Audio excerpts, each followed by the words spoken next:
បងប្អូនមហាជនទាំងអស់គ្នាគឺថាកញ្ចប់ចំណូលរបស់មង្គលតារានឹងគឺថាចេញជារៀងរាល់ថ្ងៃតែម្ដងបងប្អូននិយាយទៅដែលតំណេហ្មងណាអាចវីដេអូដែលកំពុងតែបង្ហាញជូនបងប្អូនទាំងអស់គ្នានេះគឺរៀបចំមិញនឹងឯងបងប្អូនថ្ងៃ17ខែ5 2025យើងនឹងឯងហើយមង្គលតារារៀបចំកញ្ចប់ចំណូលនេះគឺកញ្ចប់36គូនៅលើតោកមាសហើយការ design នេះគឺបងស្រីគាត់កំងយកកលាបក្រហមបិទលើចំណូលហ្នឹងបងប្អូនហើយរងបងស្រីហ្នឹងគឺគាត់ស្គាល់តគ្នាដែរទេបងប្អូនកាល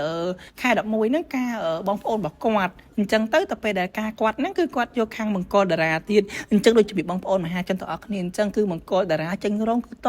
គ្នាតែម្ដងកូនមុំគឺគាត់យកតគ្នាអញ្ចឹងបងប្អូននិយាយទៅបើមិនល្អក៏គាត់មិនយកតគ្នាបងប្អូននេះដោយសារការរៀបចំទៅស្អាតល្អដាក់ផ្លែឈើសិតតែផ្លែឈើ grade A ជូនគាត់អីអញ្ចឹងបងប្អូនពេលទៅភ្ញៀវតែយើងរៀបចំទៅស្អាតល្អគាត់ប្រកាសជាមានកម្មវិធីនៅឃើញយើងទៀតទេបងប្អូនអញ្ចឹងបងប្អូនទាំងអស់គ្នាទៅការតតងជាមួយនឹងកញ្ចប់ចំនួនកញ្ចប់សេវាកម្មខាងប្រទេសចំនួនកៅអីអាសនៈក្រុងប៉ូលីសកញ្ចប់សេវាកម្មដឹកនាំសម្រួលកម្មវិធីមង្គលការទាំងមូលចុះកបកម្មផ្សេងទៀតក៏ផ្លេចខាងមង្គលតារាណា